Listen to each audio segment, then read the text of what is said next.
నమస్కారం ఘంటారావానికి స్వాగతం. ముందుగా ప్రధానాంశాలు. ఫార్ములా ఈ రేస్ వ్యవహారంపై ఏసీబీ కేసు నమోదు. ఏ1గా కేటీఆర్, ఏ2గా అరవింద్ కుమార్.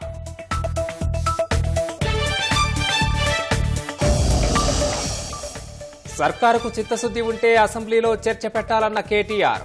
ప్రభుత్వాన్ని ప్రశ్నిస్తే అక్రమ కేసులు పెడుతున్నారని విమర్శ.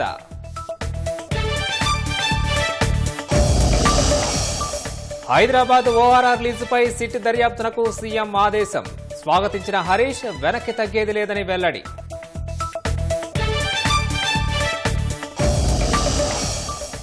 పదేళ్లలో బీఆర్ఎస్ సర్కార్ 7 లక్షల కోట్లు అప్పు చేసిందన్న భట్టి విక్రమార్క. తక్కువగా చూపించి అసెంబ్లీని, ప్రజల్ని తప్పుదోవ పట్టించారని విమర్శ.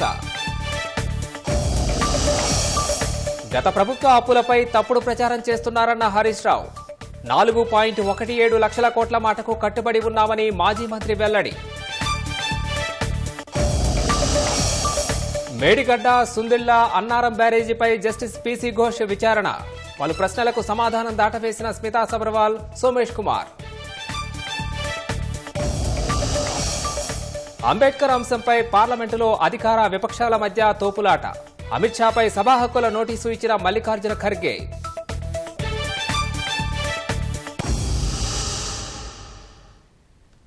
రాజకీయ ప్రకంపనలు సృష్టిస్తున్న ఫార్ములా ఈ వ్యవహారంలో అవినీతి నిరోధక శాఖ కేసు నమోదు చేసింది. ఏ1గా పురపాలక శాఖ మాజీ మంత్రి కేటీఆర్, ఏ2గా ఐఏఎస్ అధికారి, పురపాలక శాఖ మాజీ ముఖ్య కార్యదర్శి అరవింద్ కుమార్, ఏ3గా HMDA chief engineer BLN Reddy పేర్లను చేర్చింది.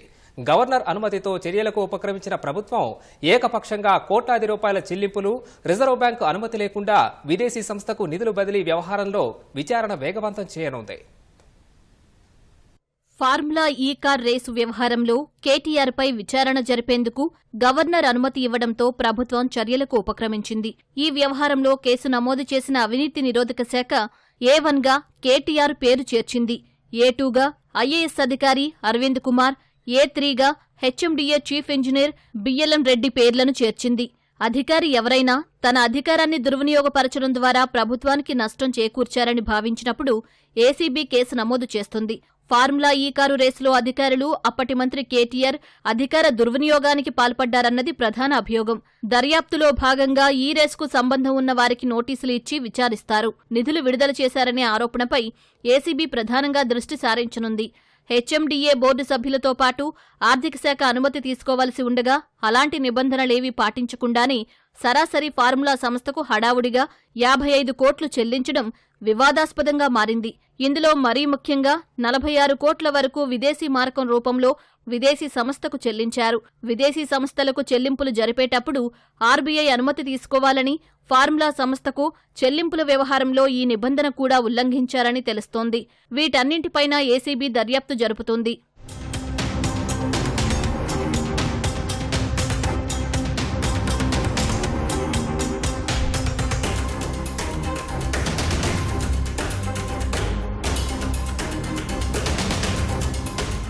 కేసుతో సంబంధం ఉన్న అప్పటి అధికారులతో పాటు మాజీ మంత్రి కేటీఆర్ అధికార దుర్వినియోగానికి పాల్పడ్డారా లేదా అన్న దానిపై ఏసీబీ దర్యాప్తు జరపనుంది. ఈ వ్యవహారంతో సంబంధం ఉందని భావించినా, అనుమానించిన వారందరినీ విచారించి వారి వాంగ్మూలం నమోదు చేయనుంది. అధికార దుర్వినియోగం జరిగిందని భావిస్తే దానికి సంబంధించిన ఆధారాలు సేకరించనుంది.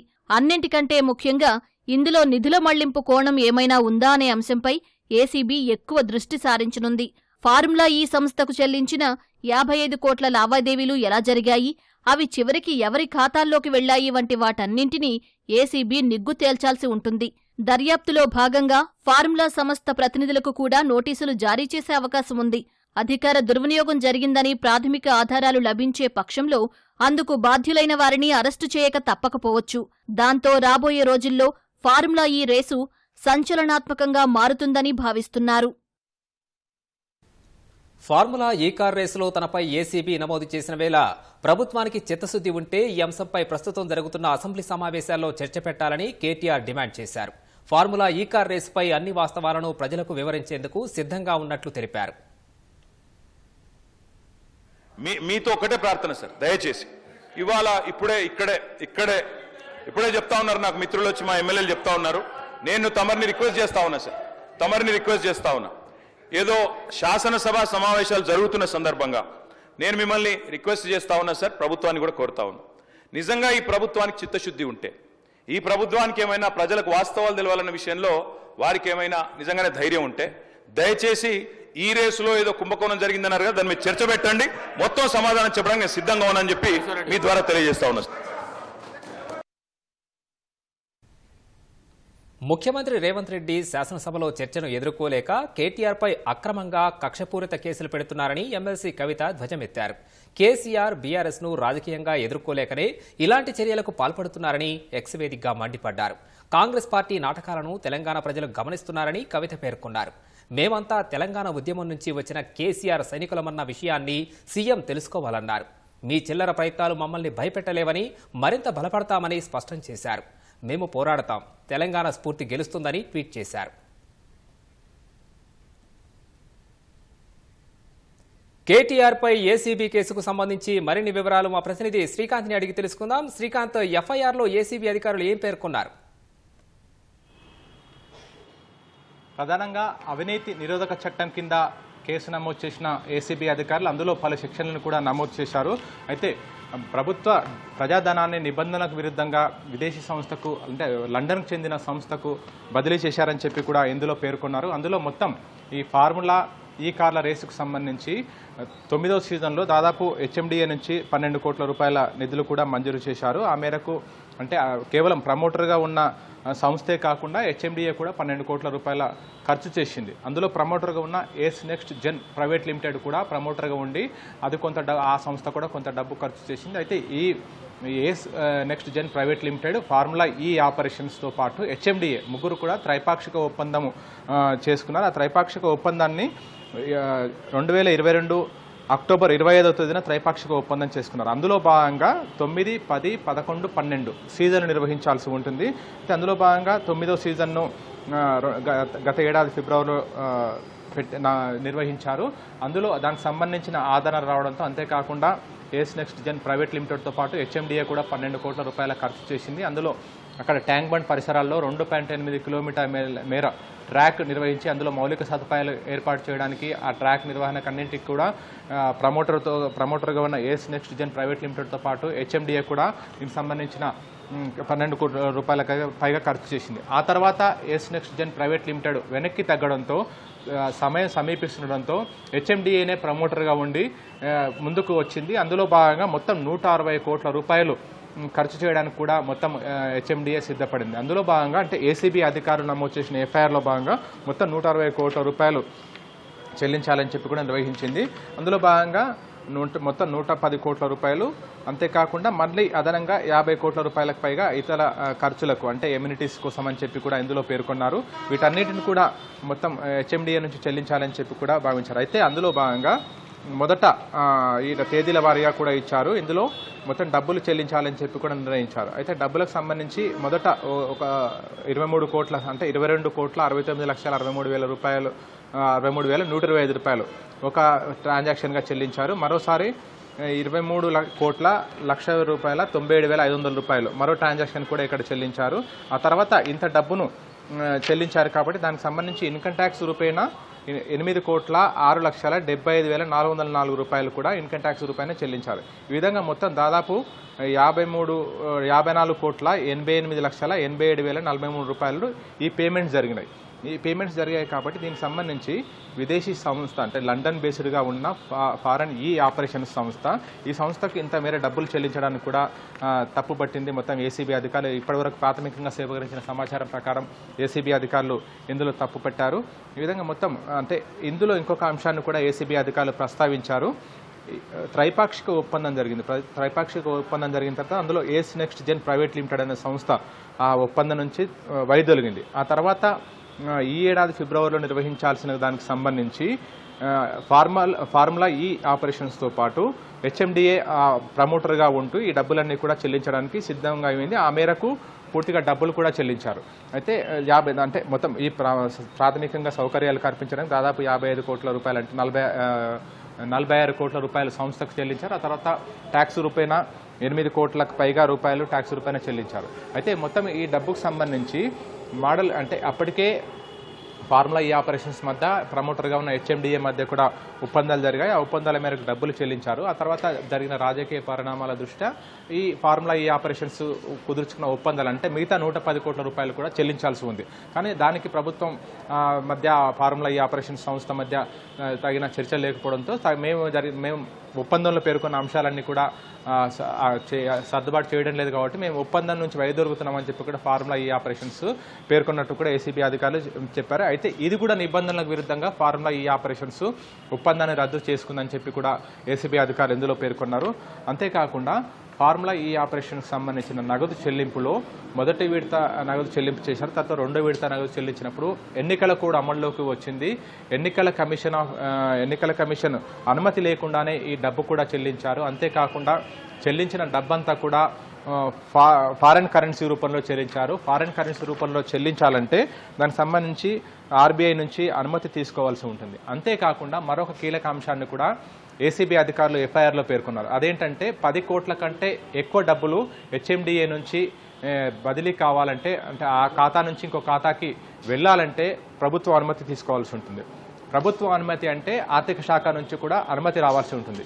కానీ హెచ్ఎండిఏకి సంబంధించి ఇలాంటి అనుమతులు ఏమీ లేకుండానే అధికారులు కేవలం మౌఖిక ఆదేశాల ఆధారంగా అంటే కేటీఆర్ ఇచ్చిన మౌఖిక ఆదేశాల ఆధారంగానే మేము నగదు బదిలీ చేశామని చెప్పి కూడా పురపాలక శాఖ అప్పటి ముఖ్య కార్యదర్శి అరవింద్ కుమార్ నేరుగా ఆయన రాసిన లేఖలోనే సిఎస్కు పేర్కొన్నారు. కాబట్టి ఆ లేఖ ఆధారంగానే పూర్తిగా వివరాలు కూడా ప్రాథమికంగా అధికారులు సేకరించారు. ఈ విధంగా మొత్తం 10 కోట్లు కనీసం 10 కోట్ల కంటే ఎక్కువ డబ్బులు ఒకవేళ బదిలీ చేయాల్సి వస్తే ఆర్థిక శాఖ అనుమతి తీసుకోవాలి. ఆ అనుమతి కూడా తీసుకోలేదు. అంతేకాకుండా జనరల్ అకౌంట్ నుంచి ఈ అమౌంట్ కూడా మొత్తం బదిలీ చేశారని చెప్పి కూడా ఏసీబీ అధికారుల ప్రాథమిక దర్యాప్తులో తేలింది. ఈ ఫారెన్ కరెన్సీ అంతా కూడా ఆర్బీఐ నిబంధనల మేరకు కూడా జరగాలి. ఇలా చాలా అంశాలు మొత్తం ఈ ఏసీబీ అధికారులు ఏదైతే ఎఫ్ఐఆర్ నమోదు చేశారో ఆ ఎఫ్ఐఆర్లో పలు సెక్షన్లకు కూడా అవినీతి నిరోధక చట్టం కింద సెక్షన్లు నమోదు చేసి అందులో పలు సెక్షన్లు కూడా కేసు నమోదు చేసి అందులో పలు సెక్షన్లు కూడా నమోదు చేశారు. కాబట్టి ఆ సెక్షన్లలో ప్రకారము ఇందులో ఏ అంశాలు పేర్కొన్నారో ఆ అంశాలన్నింటిలో చాలా అంశాలు పేర్కొన్నారు. అయితే ఈ డబ్బులన్నీ కూడా నిబంధనల విరుద్ధంగా జరిగాయి, కనీసం అనుమతి తీసుకోలేదనే ప్రాథమికంగా కొన్ని అంశాలు చేశారు. ఈ అంశాల ఆధారంగా ఏసీబీ అధికారులు బృందాలుగా ఏర్పడి తనిఖీలు నిర్వహించిన తర్వాత తనిఖీల్లో భాగంగా ఏదైతే ఇందులో అంశాలు పేర్కొన్నారో వాటికి సంబంధించిన పూర్తిగా ఆధారాలన్నీ కూడా అంటే డాక్యుమెంట్స్ రూపంలో ఎక్కడెక్కడైతే అనుమతి లేదో అంటే అనుమతి ఫైనాన్స్ డిపార్ట్మెంట్ నుంచి అనుమతి తీసుకోవాల్సి ఉందని దానికి సంబంధించిన జీవో ఉంటే ఆ కాపీని జత చేర్చడం. అంతేకాకుండా హెచ్ఎండిఏ నుంచి 10 కోట్ల కంటే ఎక్కువ డబ్బు బదిలీ జరిగినప్పుడు సాధారణ పద్దు కింద కాకుండా ప్రత్యేకంగా ప్రభుత్వం నుంచి అనుమతి తీసుకోవాలి. అంటే ఆ సాధారణ పద్దు 10 కోట్ల కంటే ఎక్కువ బదిలీ చేయాలంటే దానికి సంబంధించిన జీవో తీసుకోవడం. ఈ విధంగా అధికారులు ఏసీబీ అధికారులు ఈ వివరాలన్నీ సేకరించిన తర్వాత క్షేత్రస్థాయిలో ఏ పద్దు కింద బదిలీ జరిగింది, ఎవరెవరు ప్రమేయం ఉంది, ఆ వివరాలన్నీ సేకరించిన తర్వాత అందులో ఎవరెవరైతే బాధ్యులుగా ఉన్నారో వాళ్ళందరికీ కూడా నోటీసులు జారీ చేస్తారు. ఆ తర్వాత కార్యాలయాన్ని పిలిచి ప్రశ్నిస్తారు. అయితే ఇంత మొత్తంలో ఎందుకు ఖర్చు చేయాల్సి వచ్చింది, ఎందుకు బదిలీ చేయాల్సి వచ్చింది, ఈ మేరకు ఎందుకు ఒప్పందాలు కుదుర్చుకోవాల్సి వచ్చిందనే దానిపైన కూడా ఏసీబీ అధికారులు దృష్టి సారిస్తున్నారు. ఏకంగా 160 కోట్ల రూపాయల చెల్లింపు, 110 కోట్ల రూపాయలు ఫీ పేమెంట్, ఆ తర్వాత ట్యాక్స్కి సంబంధించి 110 కోట్ల రూపాయలు, ఆ తర్వాత దాదాపు 55 కోట్ల రూపాయలు అక్కడ తగిన సౌకర్యాలు కల్పించాలని చెప్పి కూడా చెల్లించాలి. ఈ విధంగా హెచ్ఎండిఏ సీజన్ 10కు ప్రమోటర్గా ఉన్న హెచ్ఎండిఏ నుంచి చెల్లించాలని చెప్పి కూడా నిర్ణయించారు. కాబట్టి ఈ డబ్బులు మొత్తానికి సంబంధించి ఇంత మొత్తం ఎందుకు చెల్లించారు, సీజన్ 9లో ఎంత ఖర్చు అయింది, సీజన్ 9లో కేవలం హెచ్ఎండిఏ 12 కోట్ల రూపాయలు చెల్లించింది. అందులో ప్రమోటర్గా ఉన్న ఏస్ నెక్స్ట్ జెన్ ప్రైవేట్ లిమిటెడ్ ఎంత ఖర్చు చేసిందనే ఆ వివరాలు కూడా సేకరించాలని చెప్పి కూడా ఏసీబీ అధికారులు భావిస్తున్నారు. ఎందుకంటే సీజన్ 9లో ఎంత ఖర్చు అయిందో సీజన్ 10లో ఎంత ఖర్చు అయిందో పోల్చాలని చెప్పి కూడా ఏసీబీ అధికారులు భావిస్తున్నారు. ఆ మేరకు పూర్తిగా వివరాలు సేకరించిన తర్వాత దానికి సంబంధించిన పత్రాలన్నింటినీ సేకరించిన తర్వాత వాటిలో లభించే ఆధారాలు, సాక్ష్యాలను బట్టి ఏసీబీ అధికారులు మరింత ముందుకు వెళ్ళనున్నారు. అవసరమైన వాళ్ళందరికంటే ఎవరెవరు ఏసీబీ అధికారుల దర్యాప్తులో భాగంగా ఎవరెవరు అయితే తప్పు ఉందని తెలుస్తుంది, ఎవరెవరైతే బాధ్యులుగా ఉన్నారని గుర్తిస్తారో వాళ్ళందరికీ నోటీసులు జారీ చేస్తారు. వాళ్ళు ఇచ్చే సమాచారాన్ని బట్టి వాళ్ళని అరెస్ట్ చేయడం, ఆ తర్వాత మిగతా వాళ్ళకి నోటీసులు జారీ చేయడం ఆ విధంగా ఉంది. ఈ కేసులో ప్రధానంగా A1గా కేటీఆర్ ఉన్నారు, A2గా అరవింద్ కుమార్ ఉన్నారు, A3గా బిఎల్ఎన్ రెడ్డి ఉన్నారు. వీళ్ళందరినీ కూడా ప్రశ్నించడంతో పాటు ఇందులో ఎవరెవరైతే బాధ్యులుగా ఉన్నారో వాళ్ళందరినీ ప్రశ్నించి వాళ్ళకి నోటీసులు జారీ చేయడం, వాళ్ళని బాధ్యులుగా చేర్చడం జరుగుతుంది. Over to you. ఏకపక్షంగా కోట్లాది రూపాయల చెల్లింపులు, రిజర్వ్ బ్యాంకు అనుమతి లేకుండా విదేశీ సంస్థకు నిధులు బదిలీ వ్యవహారంలో ఫార్ములా ఈ రేస్ వ్యవహారం విచారణ వేగవంతం కానుంది. గవర్నర్ అనుమతి ఇవ్వడంతో అప్పటి పురపాలక శాఖ మంత్రి కేటీఆర్తో పాటు సంబంధిత అధికారులపై అవినీతి నిరోధక శాఖ కేసు నమోదు చేసింది. రేసు నిర్వహణ నిమిత్తం ఫార్ములా ఈ ఆపరేషన్స్ సంస్థకు హెచ్ఎండిఏ నుంచి 55 కోట్ల రూపాయల చెల్లింపు వ్యవహారంలో నిజాలు నిగ్గు తేల్చనుంది.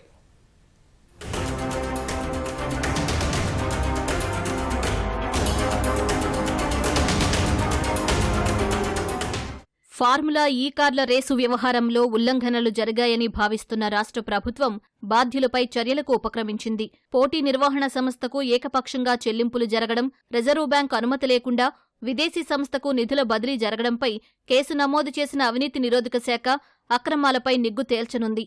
హైదరాబాద్లోని హుస్సేన్ సాగర్ చుట్టూ ప్రత్యేకంగా ఏర్పాటు చేసిన 2.8 కిలోమీటర్ల ట్రాక్లో 2023 ఫిబ్రవరి 10-11 తేదీల్లో నిర్వహించిన మొదటి ఫార్ములా ఈ కార్ల పోటీకి దేశవ్యాప్తంగా అభిమానులు హాజరయ్యారు. అది విజయవంతం కావడంతో 2024 ఫిబ్రవరి 10న మరోమారు నిర్వహించాలని అప్పటి బీఆర్ఎస్ ప్రభుత్వం భావించింది. 2023 డిసెంబర్లో అధికారంలోకి వచ్చిన కాంగ్రెస్ ప్రభుత్వం ఒప్పందంలో పేర్కొన్న అంశాలను పాటించకపోవడంతో తాము హైదరాబాద్ రేస్ నుంచి తప్పుకుంటున్నట్లు అదే నెలలో ఫార్ములా ఈ ఆపరేషన్స్ ప్రకటించింది. దాంతో సెషన్ రద్దయింది. ఈ పోటీల నిర్వహణలో ఉల్లంఘనలు జరిగాయని కాంగ్రెస్ ప్రభుత్వం గుర్తించింది. బోర్డు, ఆర్థిక శాఖ నుంచి ముందస్తు అనుమతి లేకుండా 55 కోట్లను విదేశీ సంస్థకు హెచ్ఎండిఏ చెల్లింపులు చేయడం ప్రధాన అభియోగం. దీనిపై వివరణ ఇవ్వాలని గతంలో పురపాలక శాఖ బాధ్యతలు నిర్వహించిన సీనియర్ ఐఏఎస్ అధికారి అరవింద్ కుమార్కు ప్రభుత్వ ప్రధాన కార్యదర్శి శాంతికుమారి మెమో ఇచ్చారు. సీఎస్ మెమోకు సమాధానమిచ్చిన అరవింద్ కుమార్ ప్రక్రియ త్వరగా జరగాలన్న ఉద్దేశంతోనే చెల్లింపులు చేశామని, పురపాలక మంత్రిత్వ శాఖ ఆధ్వర్యంలోనే జరిగిందని వివరణ ఇచ్చారు.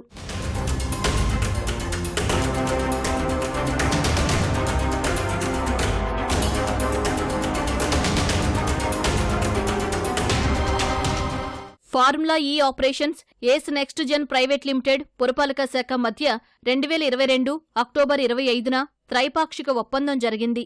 9, 10, 11, 12 సీజన్ల కార్ రేసులు నిర్వహించేలా ఈ ఒప్పందం కుదరగా 9వ సీజన్ కార్ రేసును 2023 ఫిబ్రవరి 10, 11 తేదీల్లో హైదరాబాద్లోని నెక్లెస్ రోడ్లో నిర్వహించారు. ఈ పోటీలకు అప్పటి పురపాలక శాఖ మంత్రి ఆమోదంతో ఒప్పందం కుదిరిందని, శాఖాధిపతిగా తాను ఎంఓయూ చేశానని అరవింద్ కుమార్ పేర్కొన్నారు. ప్రతి సీజన్లో పెట్టుబడి పెడతానన్న ప్రమోటర్ తొలి సీజన్లో తనకు నష్టం వచ్చిందంటూ లేఖలు రాసినట్లు పురపాలక శాఖ పేర్కొంది. 10వ సీజన్కు వచ్చేసరికి ప్రమోటర్గా ఉండేందుకు ఏస్ నెక్స్ట్ జెన్ ప్రైవేట్ లిమిటెడ్ ముందుకు రాలేదు. ఒప్పందాన్ని రద్దు చేసుకోలేదు. ప్రత్యామ్నాయ ప్రమోటర్ను ఖరారు చేయడంలో జాప్యం జరుగుతున్నందున 10వ సీజన్ నిర్వహణపై ముందుకెళ్లాలని పురపాలక శాఖ మంత్రి సూచించారని వివరించారు. ఇదే సమయంలో హైదరాబాద్లో రేస్ నిర్వహించేందుకు ఎఫ్యూఓ సంస్థ ఆసక్తి చూపిందని తెలిపారు. నిధుల చెల్లింపులకు సంబంధించి సెప్టెంబర్ 25న ఎఫ్యూఓ నుంచి వచ్చిన మెయిల్ ఆధారంగా 2023 సెప్టెంబర్ 27న మంత్రికి ఫైల్ సర్క్యులేట్ చేసి హెచ్ఎండిఏను ప్రమోటర్గా చేర్చామన్న ఆయన తర్వాత ప్రమోటర్తో ఏస్ నెక్స్ట్ జెన్ ప్రైవేట్ లిమిటెడ్ ఒప్పందాన్ని రద్దు చేసుకుందని పేర్కొన్నారు. దీంతో త్రైపాక్షిక ఒప్పందం కాస్త ఎఫ్యూఓ, హెచ్ఎండిఏల మధ్య ద్వైపాక్షిక ఒప్పందంగా మారినట్లయింది. ఎఫ్యూఓకు అక్టోబర్ 5వ తేదీన 23 కోట్లు, 11న మరో 23 కోట్లు కలిపి మొత్తం 46 కోట్లను హెచ్ఎండిఏ నుంచి చెల్లించారు. పన్నుల కింద మరో 9 కోట్లు కూడా హెచ్ఎండిఏ చెల్లించింది. రేసులో హెచ్ఎండిఏ ప్రమోటర్గా చేరినా అందుకు బోర్డు ఆమోదం తీసుకోలేదని ప్రభుత్వం గుర్తించింది. ఎఫ్యూఓ, హెచ్ఎండిఏ మధ్య ద్వైపాక్షిక ఒప్పందం 2023 అక్టోబర్ 30న కుదిరింది. దానికంటే ముందే హెచ్ఎండిఏ డబ్బులు చెల్లించింది. అక్టోబర్ 11న రెండో దఫాగా 23 కోట్లు చెల్లించడానికి ముందే ఎన్నికల షెడ్యూల్ వెలువడిందని, అయినప్పటికీ ఎన్నికల కమిషన్ అనుమతి తీసుకోలేదని ప్రభుత్వం గుర్తించినట్లు సంబంధిత వర్గాలు తెలిపాయి. మరోవైపు 43 కోట్లను పౌండ్లుగా మార్చి ఎఫ్యూఓకు చెల్లించిందని, ఇలా చెల్లించాలంటే రిజర్వు బ్యాంకు అనుమతి అవసరమని, అనుమతి తీసుకోపోవడం ఉల్లంఘనలకు వస్తుందని ఏసీబీకి ఇచ్చిన ఫిర్యాదులో పురపాలక శాఖ పేర్కొంది. ఫార్ములా ఈ కారు రేసు వ్యవహారంలో ఒప్పందం కుదరడానికి ముందే నిధులు చెల్లించడం, నిబంధనలకు విరుద్ధంగా విదేశీ కరెన్సీ రూపంలో ఇవ్వడంపై ప్రభుత్వం విచారణ చేపట్టింది.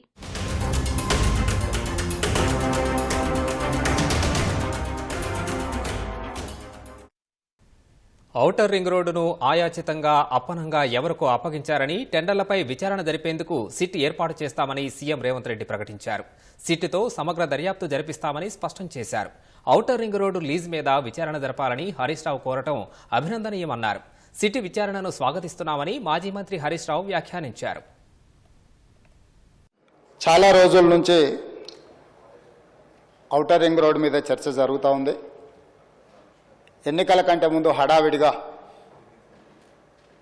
సరైన విధి విధానాలు అవలంబించకుండా టెండర్ ప్రాసెస్ను డీవియేట్ చేసి కొద్దిమంది వ్యక్తులకు ఆయాచిత లబ్ధి చేకూర్చడానికి ఔటర్ రింగ్ రోడ్డును అప్పచెప్పిండ్రని సమాజమంతా, తెలంగాణ రాష్ట్రమంతా దీని మీద తీవ్రమైన చర్చ జరిగింది.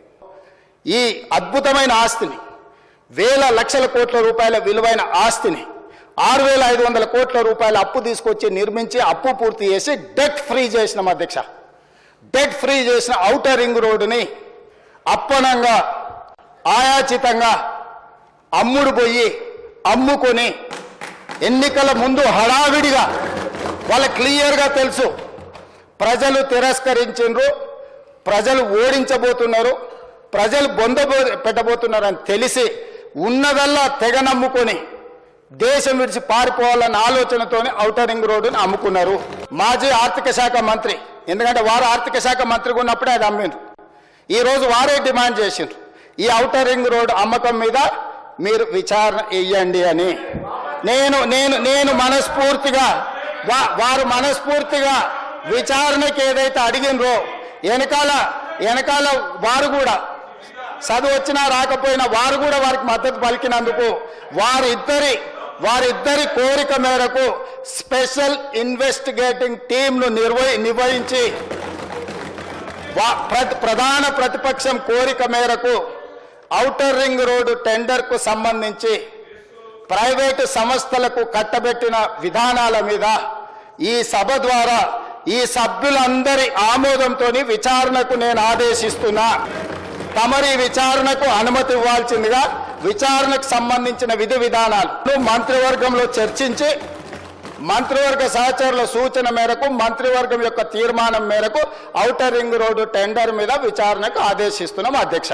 వి వెల్కమ్ విచారణ, దానికి మేము వెనకపోము, వి వెల్కమ్. కానీ విషయం చెప్పదలుచుకున్నా అంటే ఎంత కన్వీనియంట్గా ముఖ్యమంత్రి గారు మాట మారుస్తారనేది రాష్ట్ర ప్రజలకు మీకు రికార్డులు చూస్తే తెలుస్తుంది.